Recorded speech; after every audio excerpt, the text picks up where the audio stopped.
할렐루야. 사랑하는 열린문교회 성도 여러분, 지난밤도 주님 주시는 은혜와 평강 가운데 단잠 주무셨습니까? 아침을 깨우는 말씀, 화요일 이 아침에 주님이 주시는 말씀은 고린도후서 13장 1절에서 13절까지의 말씀입니다. 오늘도 동일하게 이 말씀을 통하여 하나님의 음성이 들려지고 우리가 마주한 현실 앞에 구체적인 적용과 그 은혜들을 경험하는 시간을 갖기를 원합니다. 오늘 매일 성경에서 본문의 제목을 방문에 앞서라는 제목으로 삼았는데요. 말 그대로 사도 바울이 이제 고린도 교회를 세 번째 방문하기 이전에 결국에는 그 교회에 미리 앞서 그가 앞으로 하게 될 사역에 대해서 알려주는 장면을 그리고 있습니다. 1절부터 한번 보면요. 내가 이제 세 번째 너희에게 가리니 두세 증인의 입으로 말하다 확정하리라. 세 번째 방문을 앞두고 있다 이야기합니다. 그러면서 내가 너희들에게 가서 어떤 일을 벌일지에 대해서 이야기합니다. 내가 이미 말하였거니와 지금 떠나 있으나 두 번째 대면하였을 때와 같이 전에 죄 지은 자들과 그 남은 모든 사람에게 미리 말하노니 내가 다시 가면 용서하지 아니하리라. 여러분, 사도 바울의 이 단호한 결심이 보이십니까? 이전에 여러분 어제도 말씀을 나누었지만 고린도 교회가 이미 사도 바울을 통해서 권면을 듣고 또 많은 가르침을 받았지만 돌이켜 회개하거나 고쳐지지 않더라는 거예요. 교회에서 그들이 행하고 있는 온갖 악한 일들에 대해서 회개치도 않고 치리하지도 않더라는 것이에요. 그러면서 사도 바울이 지금 분명하게 이야기하는 것이 내가 너희들을 두 번째 대면했을 때, 그러니까 두 번 다시 너희들을 만날 때에는 결코 너희들이 지은 죄에 대해서 내가 다시 용서하지 않겠노라고 이야기하더라는 것이에요. 여러분, 어쩌면 현대의 많은 그리스도인들이 원하는 그런 태도를 바울이 보이지 않죠? 내가 두 번 가서도 세 번 가서도 계속 너희들 위로해주고 용서해줄게, 걱정하지 마. 아니요. 두 번 기회가 없다라고 이야기할 정도로 사도 바울은 단호하게 이야기합니다. 1, 2절 오늘 매일 성경의 해설자가 쓴 글을 그대로 읽어드릴게요. 교회를 세우기 위해서는 단호한 징계가 필요합니다. 바울은 고린도 교회를 방문할 때 돌이키지 않는 자를 용서하지 않고 그들의 무책임하고 무고한 비난에 대해 두세 증인을 세워 그들의 거짓을 바로잡겠다고 선언합니다. 열린문 교회의 일입니다. 여러분, 해설자가 이야기하는 것이에요. 우리 교회 안에 일어나는 일의 그대로입니다. 이 시대가 맞이한 교회, 맞이한 현실 가운데 일어나는 그대로의 일입니다. 공동체의 죄를 가만히 덮어두는 것은 깨진 관계를 방치하여 공동체를 더 병들게 할 것입니다. 여러분, 뭐라고요? 누룩은 결국에는 온몸에 퍼져 온 몸을 상하게 합니다. 결국엔 뭐예요? 누룩과 같은 죄의 특성. 그래서 교회는 단호함을 가지고 타협하지 않는다고 제가 설교하였습니다. 여러분, 결국에는 공동체의 죄를 덮어두는 것은 결국에는 깨진 관계를 방치해서 공동체를 더 병들게 한다라고 해설자가 이야기하죠. 당장은 서로 힘들겠지만 공식적인 절차를 따라 투명하게 처리하는 것이 가장 바르고 빠른 해결책입니다. 제가 이야기하나요? 그렇지 않아요. 성도 여러분, 말씀이 그렇게 이야기하고 사도 바울이 그렇게 이야기하고 말씀의 주해나 해설가가 그렇게 이야기합니다. 어디 관용하라고, 죄를 덮어두라고, 공동체의 일을 여러분 이해해 주라고 이야기합니까? 아니요. 늘 이야기하지만 이 단호함과 이러한 엄중한 그 벌에 대해서는요, 결코 누군가의 이익을 위해서가 아니라 누군가를 버리기 위해서가 아니라 결국에는 교회를 살리기 위해서라고 이야기합니다. 제가 어찌 목회자로서 이 시대의 사명을 가진 자로서 악한 시대의 교회 가운데 또 열린문교회에서 일어나는 악행들 가운데 여러분, 복음이 외면당하고 있는 이 시대 가운데 어떻게 제가 사랑을 논하고 여러분들에게 관용을 이야기할 수 있겠습니까? 여러분, 이것은 여러분을 살리고 우리 열린문교회 가운데 진정한 하나님의 복음과 하나님의 은혜를 충만케 하기 위함이라는 것을 여러분 왜 모르십니까? 이렇게 말씀해서 매일과 같이 이야기를 해요. 이거는 매일의 문제가 아니라 몇 달째 여러분에게 매일 성경을, 말씀을, 그리고 성경 개관을 하지만 주님은 동일하게 우리 교회 가운데 말씀하셨어요. 그러나 삶의 변화는커녕 그 악한 길이 갈수록 더 빈번해지고 아주 악함이 이보다 더할 수 없을 정도로 지금 끝까지 나아가고 있죠. 폭행과 폭언은 물론이오니와 여러분 어때요? 무고한 것들에 대해서, 무고한 자들에 대해서 결국에는 비난하고 여러분 선동하고 거짓을 이야기하고 그대로 지금 바울 사도가 이야기하는 일들이 교회 안에 이 시대 가운데 일어나고 있더라는 것입니다. 성도 여러분, 때로는 잠언서에서 이야기하는 것처럼 매를 자녀에게 징계하고 매를 때리는 일을 멈추지 말라 이야기합니다. 그 이후에는 폭력적인 부모가 되고 아이들을 무슨 동물을 학대하듯이 학대하라는 이야기를 이야기하는 것이 아니지 않습니까? 때로는 엄중한 경고와 매와 징벌이 그 아이의 인생을 바르고 지혜롭게 키워낼 수 있다는 것을 잠언서의 지혜자는 알고 있었던 것입니다. 이 시대가 요구하는 그런 교회, 사람들이 듣기 좋은 교회, 사람들이 원하는 교회, 그런 교회를 만들어 놓으면 진정한 진리와 구원과 은혜가 넘치고 행복한 교회를 이룰 수 있을까요? 아니요. 교회는 끊임없는 분열과 끊임없는 자기의 만족을 채우기 위한 인간의 욕구로 가득 넘치는 교회가 될 것입니다. 그런 교회는 하나님도 원치 않으실 것이며, 그런 교회는 그 누구를 구원할 수 있는 구원의 방주 역할을 감당하는 교회가 아닙니다. 그저 사람들의 친목 도모의 장이며 사람들의 서클이 되고 동아리 모임이 될 것입니다. 그런 교회를 만들어낼 수 없는 것이죠.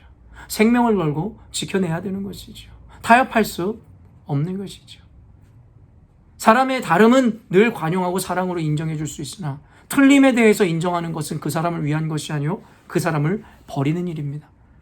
한국 교회가, 이 시대의 교회가, 또한 열린문 교회가 결코 두고 볼 수 없는 일이라는 것입니다.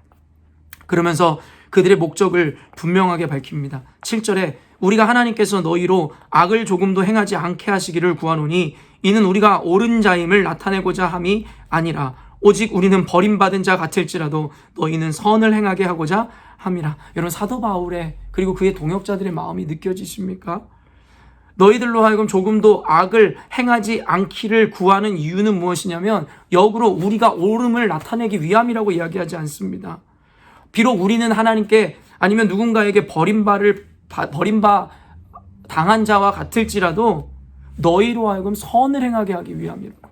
결국에는 그렇게 악행을 저지르고 사도 바울을 비난하고 모욕하는 이들을 구원시키고자, 그리고 선을 행하게 하고자 결국에는 우리가 이렇게 너희들에게 단호하게 나아가노라고 이야기하더라는 것입니다. 어제 말씀에도 나누었지만 교회의 목회자든 사명자든 옳은 진리를 붙잡는 이들이든 그런 희생을 통해서 얻어지는 게 뭐가 있습니까? 그대들이 원하는 교회에 권력이 주어질까요? 아니요. 하나님 말씀에 엎드린 자에게 권력 따위는 없습니다. 하나님의 말씀만이 있을 뿐입니다. 얻어지는 것이 무엇이기에 이렇게 억울함을 당하고 능욕을 감수하는 것일까요? 하나님을 알지 못하는 이들, 하나님을 떠난 자들이 구원을 얻고 선한 일을 행하기를 원하는 마음 때문이라는 것이에요. 8절에 우리는 진리를 거슬러 아무것도 할 수 없고 오직 진리를 위할 뿐이니. 여러분이 진정한 구원의 자녀이며 예수 그리스도의 제자라면 결코 비진리와 타협할 수 없는 것입니다. 진리를 거스러서는 아무것도 할 수 없는 것, 그것이 바로 예수님께 붙잡힌 바 생명을 선물로 받은 그리스도인들의 단호한 결정이며 삶의 태도인 것입니다. 아무리 내가 비난과 모욕을 당하고 피해를 감수해야 한다 할지라도 결코 타협하지 않습니다. 왜일까요? 진리의 영이신 하나님께서 우리를 결국에는 궁극의 하나님의 오름으로 나타내시고 결국엔 그러한 이들의 타협하지 않는 삶을 통해 하나님은 영광 받으시고 그러한 이들을 통해서 악한 세상을 구원하시기 때문이라는 것입니다. 사랑하는 열린문교회 성도 여러분, 복음이라는 것은 말 그대로 좋은 소식입니다. 근데 그 좋은 소식이라는 것의 의미가 내가 원하는 소식을 담고 있기에 좋은 소식이 아니라 내가 원하지 않을지라도, 내가 바라지 않을지라도 궁극의 그 메시지를 통해서 우리를 구원시키는 메시지, 그것이 바로 복음이라는 것입니다. 사람의 만족을 채우고 귀를 달콤하게 하는 것들은 당장의 만족은 줄 수 있으나 궁극으로는 그들을 멸망으로 이끄는 것처럼 결국에 하나님의 말씀과 복음이 좋은 것이라는 것은 결국에는 여러분들이 원하고 바라는 것이 아니라 하나님이 보시기에 합당한 일을 이루므로 결국에는 구원을 선물해 주는 것, 그것을 복음이라고 이야기하고 있는 것입니다. 11절에 마지막으로 이렇게 인사합니다. 마지막으로 말하노니 형제들아 기뻐하라. 온전하게 되며 위로를 받으며 마음을 같이하며 평안할지어다. 또 사랑과 평강의 하나님이 너희와 함께 계시리라. 거룩하게 입맞춤으로 서로 문안하라. 여러분, 바울과 그의 형제들은 아까도 이야기한 고난과 핍박과 그리고 모욕과 능욕과 수욕을 당하는 그런 삶을 살았습니다. 남을 위해서, 자신을 위함이 아니라 누군가를 위해서, 오히려 악한 이들을 위해서 사역하였지만 그들에게 돌아오는 건 억울한 뿐이요, 그런 이들의 몰이해로 인한 고난과 핍박이었습니다. 그러나 마지막으로 사도 바울이 그 교회 교인들 형제들에게 이야기하는 게 뭐예요? 기뻐하라. 온전함하게 되며 위로를 받으며 마음을 같이하며 평안할지어다.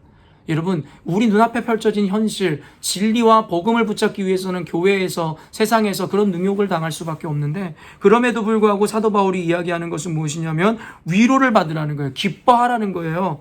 평안하라는 거예요. 왜일까요? 그러한 고난과 고통 가운데 있는 우리들을 하나님께서 사랑으로 입맞추고 우리와 함께 할 것이기 때문이라는 것입니다. 늘 이야기하지만 많은 사람이 서 있는 곳이 대세가 아닙니다. 힘을 가지고 있는 곳이 대세가 아닙니다. 하나님이 서 있는 곳, 하나님 편에 서 있는 자들이 대세이고 힘을 가진 것입니다. 그 힘의 근원은 우리에게 있지 않습니다. 그 근거는 나의 능력에 있지 않습니다. 나의 언행에 있지 않습니다. 나의 언어적 능력에 있지 않다고요. 내 지식에 있지도 않습니다. 내 경험에 있지도 않습니다. 내 지혜에 있지도 않습니다. 바로 하나님에게 있는 것입니다. 하나님의 편에 서 있는 것이 대세이지, 세상이 원하고 세상이 따르라 하는 길을 따라감으로 많은 이들이 따른다고 하여 그것이 대세가 아니라는 것입니다. 하나님이 함께 하심으로 너희들에게 주어지는 그 결과를 우리가 알기에 기뻐하고 평안하고 감사하라고, 또 위로함을 받으라고 이야기하는 것입니다.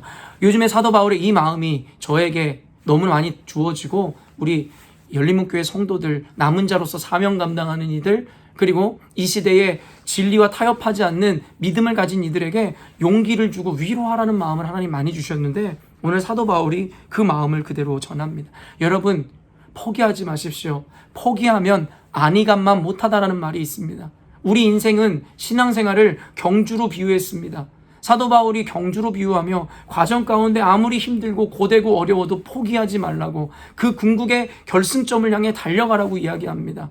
여러분, 우리는 이미 경주를 시작하였습니다. 그러나 그 중간에 힘들고 고되다 하여, 따라가기 버겁다 하여 멈춰서면 안위감만 못한 것이에요.